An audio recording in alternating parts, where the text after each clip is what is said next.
At the end of each week, you will need to create your new weekly groups. We call these groups flexible groups because every week the members of the group will change and you'll have different boys and girls. The two resources that we have here show these how you're going to do the running record, which is on the right, and you're going to code it with that MISCU analysis, and then you're going to decide what is the reading level of the child in the group. Are they at their instructional level? Are they at their independent level? Are they at a frustrational level? And from this information, you're going to place them in groups. And the document on the left will show you the groupings. And also, if you look at the bottom, you can see that the teacher has made note of special circumstances to watch very carefully for the groupings for the week. And these groupings will help you in your instruction. Also, sometimes we move boys and girls in groups that have different levels of readers. So you might have a level D, a level I, a level P, all in the same group. But instead of working on decoding skills, you will all have different books and you'll be working on comprehension or fluency skills. And we do that to switch groups up every once in a while. I want you to take a peek at this lesson planning sheet and tell me about the things that you would choose. Once you have those groups in order, you have to name your team members, and then you have to go off and find your book. And once you have your book, you're going to mark the genre that you'll discuss with the boys and girls. You will come up with each day, you can see this is Monday showing, you will pick out one of the 4 before reading activities. You will pick out one of the 4 during reading activities, and you will pick out one of the 4 after reading activities. Typically on the first day before reading, you build background and you take a picture walk. And that picture walk is going to allow them to look at just the pictures in the story and not the text. And they can make predictions and they can think about connections they have. You also might want to review vocabulary. So sometimes you choose more than one of those. Then you have to choose the kind of reading that you'll do for the day. And you can see there's a few different listed options there. And after reading, you have to decide what the boys and girls will do if they finish at different times. And also, what do you want to do as an extension to probably check comprehension. Many times we also do word work before and after we read. And that's where we pick out some words from the book, and whether they be different kinds of words, sight words, or some phonics skills, we play with those words. You can see there's a planning strip that goes straight across for ESL. If you have English language learners, how will you meet their needs? What kind of strategies will you use? And also it asks you to list some high frequency words and some vocabulary words that you may want to preview with the students. The guided reading space that you choose for your students is very important because you want to be able to engage your students and not have them distracted. Recommendations are for kidney-shaped tables where students have wipe-off boards and markers. They also will have individual copies of their books, and the teacher will have a data checklist or folder to record information as she teaches or he teaches. Also, you'll need to have any materials that the students will use for word work or comprehension or phonics, but we find that guided reading is simple, and so many times our activities will just be sorting cards, or we will just use our wipe-off board as a main resource. Now it's your turn to try it out. Listen to the guided reading storybook Stone Soup, which is level D. What skills could you plan to teach students using this book? Think about phonics skills, word identification skills, fluency, comprehension, and maybe even a writing extension. I am going to have you plan these on our lesson planning sheet and share them through the EduCanon questions.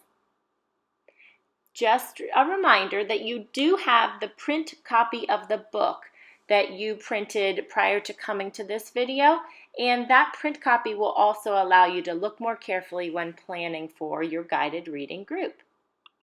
Stone Soup, a Level D guided reading book. Written by Karen Mockler, illustrated by Lauren Gallegos from Reading A to Z. Stone Soup. Fox was poor and hungry. No one would feed him. He had an idea. I will make stone soup for everyone. First, I need a big pot and some water, he said. Bear brought a big pot. Elephant brought some water. Rabbit brought some carrots. Mouse brought some beans. Other animals brought onions. They brought peas and potatoes. The stone soup had become a feast. Everyone ate until they were full.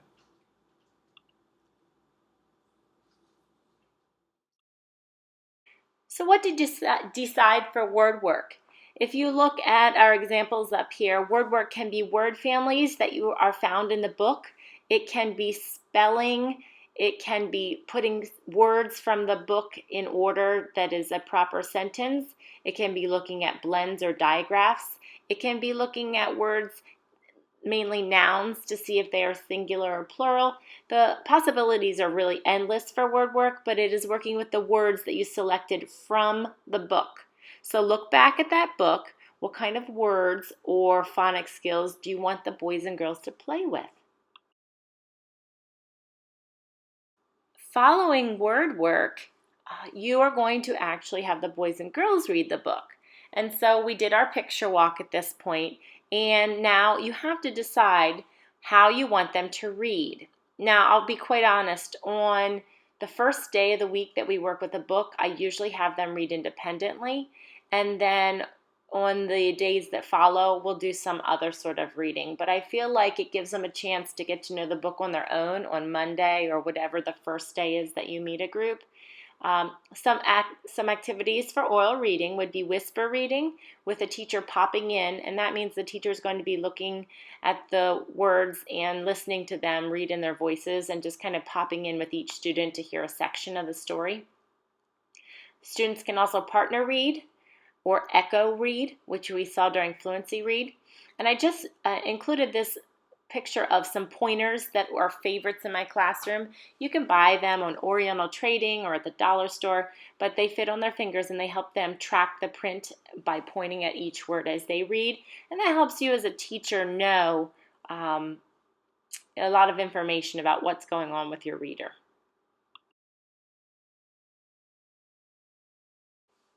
After you've read the book, you want to do some sort of activity to test their comprehension and understanding of the book. Some of these activities you might even try before reading or on the second or third day before you read. So we have two kinds of spinners for comprehension, a Tell Me About the Book spinner and a Story Element spinner. We also have retelling cubes, connecting cubes. We have the beach balls and the big inflatable cubes. All of these look at the comprehension strategies we've already studied under the area of comprehension, and all of these would be good activities to do as a quick 2 or 3, even up to 5-minute activity after reading the book.